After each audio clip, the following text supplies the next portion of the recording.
அனைவருக்கும் வணக்கம். இந்த பதிவில் என்ன பார்க்க போகிறோம்னா, திருவெறும்பூர் என்னும் தற்போது அழைக்கக்கூடிய திரு எறும்பூர் திருச்சிராப்பள்ளியிலிருந்து தஞ்சை செல்லும் பாதையில் 13 கிலோமீட்டர் தொலைவில் அமைஞ்சிருக்கக்கூடிய ஒரு சிவத்தலம்னு சொல்லலாங்க.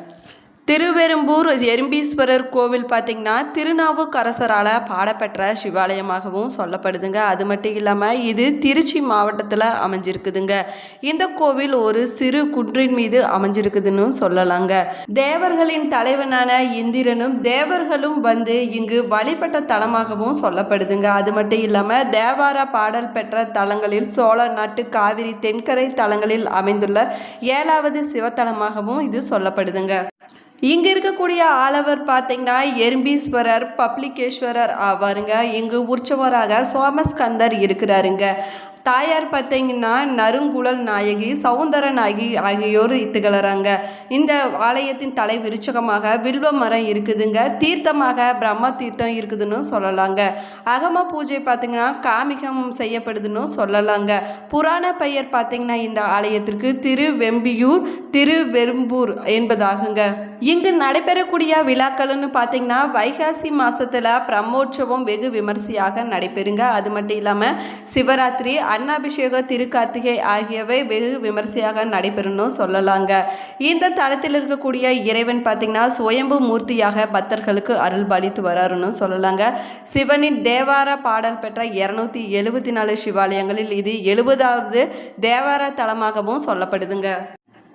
இந்த காலையும் காலை 6:30 மணி முதல் 12 மணி வரை இருக்குதுன்னு சொல்லலாங்க. மாலை 4:30 மணி முதல் இரவு 8:30 மணி வரை திறந்திருக்குன்னு சொல்லப்படுதுங்க. இங்கு பார்த்தீங்கன்னா நவகிரக சன்னதியில் சூரியனுடன் அவரது மனைவிகளான உஷா பிரத்யுஷா இருவருமே ஒருவருக்கொருவர் நேருக்கு நேர் பார்த்தபடி அமைந்திருக்கிறாங்கன்னு சொல்லலாங்க. இந்த கோவிலுக்கு இது இடதுபுறத்தில் கைலாசநாதருக்கு தனி கோவில் அமைந்திருக்குதுன்னு சொல்லலாங்க.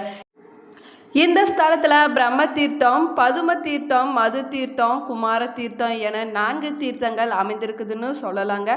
ஆதிசேஷனுக்கும் வாயு தேவனுக்கும் இடையே யார் பெரியவர் என போட்டி வந்தபோது வாயுவால் பெயர்க்கப்பட்ட மேருமலையின் ஒரு பகுதியே இங்கு மலையாக இருந்ததாகவும் சொல்லப்படுதுங்க. அதே போல் இந்த ஸ்தலத்தில் கருவறைக்கு பின்புறத்தில் 2 காசி விஸ்வநாதர் சன்னதிகளுக்கு மத்தியில் சண்முக சுப்பிரமணியர் தனி சன்னதியும் வள்ளி தெய்வானையுடன் காட்சி அளிக்கிறாங்கன்னு சொல்லலாங்க. இவரது பீடத்திற்கு கீழே அறுகோண சக்கர வடிவம் இருக்குதுன்னு சொல்லப்படுதுங்க. சாமியும் சக்கரத்தையும் வழிபடுபவர்களுக்கு தோஷங்கள் அனைத்துமே நீங்கிவிடுன்னு சொல்லலாங்க. இந்த ஸ்தலத்தில் தல விநாயகரின் திருநாமம் செல்வ விநாயகர் என்பதாகுங்க. இந்த ஸ்தலத்தில் இருக்கக்கூடிய சாமியிடம் வேண்டி கொண்டோம்னா சோம்பல் நீங்கி சுறுசுறுப்பு கிடைக்குன்னு சொல்லலாங்க. அது மட்டும் இல்லாமல் உழைக்கக்கூடிய குணம் உண்டாகுன்னு சொல்லலாங்க. இதுவரை பட்டுட்டு வந்த துன்பங்கள் அனைத்துமே விலகி நல்ல முன்னேற்றம் கிடைக்குன்னு சொல்லலாங்க. இந்த ஸ்தலத்தில் இருக்கக்கூடிய இறைவனுக்கு வஸ்திரம் அணிவித்தும் சர்க்கரை பொங்கல் படைத்தும் நேர்த்தி கடனை செலுத்தலாங்க. கருவறையில் பார்த்தீங்கன்னா சிவலிங்கம் புற்று வடிவில் மேடும் பள்ளமுமாக ஒரு முழுமையான அமைப்பு இல்லாத மணல் லிங்கமாக காணப்படுதுன்னு சொல்லலாங்க. எனவே லிங்கத்திற்கு அபிஷேகம் செய்யப்படுவதில்லைங்க. எண்ணெய் காப்பு மட்டுமே செய்யப்படுதுன்னு சொல்லலாங்க. லிங்கம் இடதுபுறத்தில் சாய்ந்தபடி இருந்துக்குதுங்க. மத்தியில் ஒரு பிளவு காணப்படுதுன்னு சொல்லலாங்க. இந்த ஸ்தலத்தில் பார்த்தீங்கன்னா பார்வைக்கு லிங்கம் 2 பகுதிகளாக பிளந்திருப்பது போல காணப்படுதுங்க. இதில் பார்த்தீங்கன்னா வலதுபுறம் உள்ள பகுதியே சிவன் அம்சம் என்றும் இடதுபுறத்தில் இருப்பது அம்பாள் அம்சம் என்றும் சொல்லப்படுதுங்க. இந்த லிங்கத்திற்கு சிவசக்தி லிங்கம் என்று பெயரும் இருக்குதுன்னு சொல்லலாங்க. அது மட்டும் இல்லாமல் சிவமும் சக்தியும் ஒன்று என்பதை இந்த வடிவம் உணர்த்துகிறது என்றும் சொல்லப்படுதுங்க. இந்த ஸ்தலத்தில் சிறப்புக்குரிய விஷயம் என்னன்னு பார்த்தோம்னா தினமுமே சுவாமிக்கு பூஜைகள் நடைபெறும்போது கருவறையில் எறும்புகள் வரிசையாக ஊர்ந்து சென்று நெய்வேத்திய பொருட்களை எடுத்து கொள்ளுன்னு சொல்லப்படுதுங்க. இதனை சிவனே எறும்பு வடிவில் வருவதாகவும் பக்தர்களால் சொல்லப்படுதுங்க. இந்த நேரத்தில் சாமியை வழிபடுவது மிகவும் விசேஷமானதாகவும் சொல்லப்படுதுங்க. அது மட்டும் இல்லாமல் இந்த நேரத்தில் சாமியை வழிபட்டோம்னா சிவபெருமானுடைய அருள் பரிபூரணமாக கிடைக்கும்னு சொல்லப்படுது. இந்த ஸ்தலத்தில் இருக்கக்கூடிய இறைவனை மன்மதனின் மனைவியான ரதி அழகு மீது தனக்கு ஆணவம் வந்துவிட்டது என்பதற்காக இங்கு வந்து இந்த ஸ்தல இறைவனை வழிபட்டு சென்றதாகவும் சொல்லப்படுதுங்க. அதே போல் இந்த ஸ்தல பிரகாரத்தில் பார்த்தோம்னா சொர்ணகால பைரவர் சன்னதியும் அமைஞ்சிருக்குதுங்க. மிகவும் உக்கிரமாக இருக்கும் இவரது சன்னதிக்கு நேரே கஜலட்சுமி தனி சன்னதியும் அமைஞ்சிருக்குதுன்னு சொல்லலாங்க. அதே போல் இந்த ஸ்தலத்தில் ஒரே சமயத்தில் இந்த 2 பேரையும் வேண்டிக் கொண்டோம்னா பயங்கள் அனைத்துமே நீங்கி குடும்பத்தில் ஐஸ்வர்யம் பெருகுன்னு சொல்லப்படுதுங்க. அது மட்டும் இல்லாமல் இந்த ஸ்தலத்தில் பார்த்திங்கன்னா அம்பாள் நறுங்குழல் நாயகி தனி சன்னதியும் தெற்கு பார்த்தபடி அமைஞ்சிருக்குதுன்னு சொல்லலாங்க. இவள் நறுமணம் வீசும் கூந்தலுடன் இருக்கிறாள் என்பது ஐதீகமாகவும் சொல்லப்படுதுங்க. எனவே தான் இந்த பெயரால் அம்பாள் அழைக்கப்படுறாங்கன்னு சொல்லுதுங்க. இவளுக்கு தினமும் வேறு வேறு விதமான அலங்காரங்கள் செய்யப்படுதுன்னு சொல்லலாங்க. இதனால் அம்பாள் ஒவ்வொரு நாளும் ஒவ்வொரு கோலத்தில் பக்தர்களுக்கு காட்சி தராங்கன்னு சொல்லலாங்க. அம்பாளுக்கு முன்புறத்தில் ஆதியில் வழிபட்ட அம்மன் சிலையும் இருக்குதுன்னு சொல்லலாங்க. அது மட்டும் இல்லாமல் சிவன் கருவறைக்கு முன்பு இருக்கக்கூடிய துவார பாலகர்களின் ஒருவர் கோப முகத்துடன் மற்றொருவர் பார்த்தீங்கன்னா சாந்த முகத்துடன் காணப்படுறாங்கன்னு சொல்லலாங்க. கோவிலுக்கு வருபவர்கள் மனதில் கோபம் ஆணவம் போன்ற குணங்களை கொண்டிருந்தாலும் சாமியை வணங்கிய பிறகு அவர்கள் சாந்த கோலம் அடைவார்கள்னு சொல்லப்படுதுங்க. சாந்த கோலத்தை அடைகிறார்கள் என்பதற்காக இந்த வடிவம் எடுத்துக்காட்டாக இருக்குதுன்னு சொல்லலாங்க. அது மட்டும் இல்லாமல் கோஷ்டத்தில் சிவனுக்கு பின்புறத்தில் சிவனும் மகாவிஷ்ணுவும் சேர்ந்த சங்கர நாராயணரும் ருத்ராட்ச பந்தலின் கீழ் நடராஜர் காலில் கொலுசு அணிந்த கோலத்தில் இருப்பது மிகவும் சிறப்புக்குரியதாகவும் சொல்லப்படுதுங்க.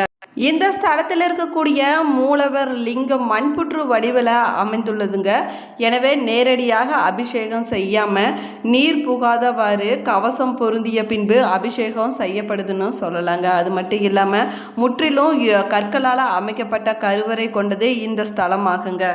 இந்த ஸ்தலம் பார்த்திங்கன்னா மும்மூர்த்திகளில் சிவன் தவிர இருவரான திருமால் மற்றும் பிரம்மா வழிபட்ட சிறப்புடைய ஸ்தலமாகவும் இந்த ஸ்தலம் சொல்லப்படுதுங்க.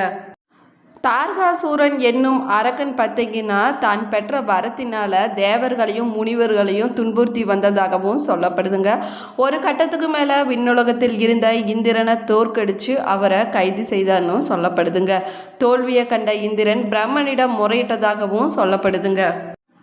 அப்பொழுது பிரம்மதேவர் பார்த்தீங்கன்னா தென் கைலாயமான மணிக்கூடப்புறத்து பெருமாளை வழிபடுவாயாக. அப்பொழுது ஒரு புதல்வன் தோன்றுவான், அவனே சூரனை அழிப்பான் என்று கூறி வழி அனுப்பி வைக்கிறாருங்க. பிரம்மர் சொன்னபடியே தாங்கள் வழிபாடு செய்ய போவதை அசுரன் அறிந்துவிடக்கூடாது என்பதற்காக இந்திரனும் தேவர்களும் எறும்பு வடிவம் கொண்டு இறைவனை வழிபட்டு வந்ததாகவும் சொல்லப்படுதுங்க. அப்பொழுது பார்த்திங்கன்னா இறைவனை கருநெய்தல் மலர்களால் பூஜை செய்ததாகவும் சொல்லப்படுதுங்க. எண்ணெய் பசையால் மலர்கள் கொண்டு செல்லும் எறும்புகள் எளிதில் ஏறி வழிபட சிரமமாக இருந்ததாகவும் சொல்லப்படுதுங்க. இதனால் தான் வடிவத்தினை புற்று மண்ணாக மாற்றியும் சறுக்கி விழாமல் எறும்புகள் எளிதில் ஏறும் வகையில் திருமுடி சாய்த்தும் எறும்புகளுக்கு திருவருள் செய்தாருன்னு சொல்லப்படுதுங்க. இதே போல சிவசருமன் என்ற சிறுவனுக்காக விரிஞ்சிபுரத்திலும் தாடகைக்காக திருப்பனந்தாளிலும் முடிசாய்த்து காட்சி அளிக்கிறாருன்னு சொல்லலாங்க. இந்த ஸ்தலம் பார்த்திங்கன்னா ஒரு சிறிய குன்றின் மீது அமைஞ்சிருக்குதுன்னு சொல்லலாங்க. கல்லில் வெட்டப்பட்டுள்ள சுமார் 125 படிக்கட்டுகள் மீது ஏறிய ஆலயத்தை அடைய முடியும்னு சொல்லலாங்க.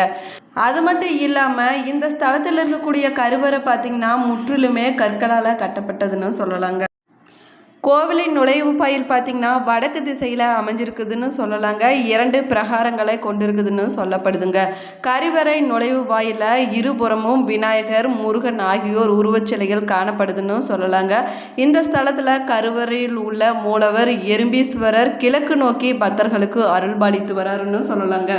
அதே போல் இந்த ஸ்தலத்தில் மூலலிங்கம் பார்த்திங்கன்னா மண்புற்றாக இருப்பதால் நீர் படாமல் பாதுகாக்கப்பட்டு வருதுன்னு சொல்லலாங்க. சிவலிங்க திருமேனி பார்த்திங்கன்னா சற்று சாய்ந்தும் மேற்புறம் பார்த்திங்கன்னா சொரசொரப்பாகவும் காணப்படுதுங்க. இந்த பதிவு உங்களுக்கு பயனுள்ள தகவல்களை கொடுத்துருக்குன்னு நினைக்கிறேன். இந்த பதிவு உங்களுக்கு பிடிச்சிருந்தால் லைக் பண்ணுங்கள், ஷேர் பண்ணுங்கள், கமெண்ட் பண்ணுங்கள். இன்னும் சேனலை சப்ஸ்கிரைப் பண்ணாமல் இருந்தீங்கன்னா சப்ஸ்கிரைப் பண்ணிக்கோங்க. கூடவே இருக்கிற பெல் ஐக்கானையும் கிளிக் பண்ணிக்கோங்க. உங்களுக்கு ஜோதிட ரீதியாக நிறைய சந்தேகங்கள் இருந்துச்சுன்னா இந்த வீடியோவுக்கு கீழே டிஸ்கிரிப்ஷனில் வராகி ஜோதிட நிலையத்தோட தொலைபேசி எண் கொடுத்துருக்குறேன். இந்த எண்ணுக்கு தொடர்பு கொண்டு பேசி பாருங்கள். உங்களுடைய வாழ்க்கையில் இருக்கக்கூடிய அனைத்து பிரச்சனைகளுக்குமே சரியான தீர்வு கிடைக்குங்க. உங்களுக்கு திருமணம் ஆகவில்லையா? வீட்டில் எப்போவுமே சண்டையும் சச்சரவும் இருக்குதா? வீட்டில் இருக்கிறவங்களுக்கு மனக்குழப்பம் இருப்பதா? அப்படி இருக்கக்கூடியவங்க இந்த வராகி ஜோதிட நிலையத்தோட தொலைபேசி எண் தொடர்பு கொண்டு பேசி பாருங்க. உங்கள் பிரச்சனைகளுக்கு சரியான தீர்வு கிடைக்குங்க. உங்களுக்கு சிவபெருமான் பிடிக்குன்னா மறக்காமல் கமெண்ட் பாக்ஸில் கமெண்ட் பண்ணுங்கள். Thank you friends.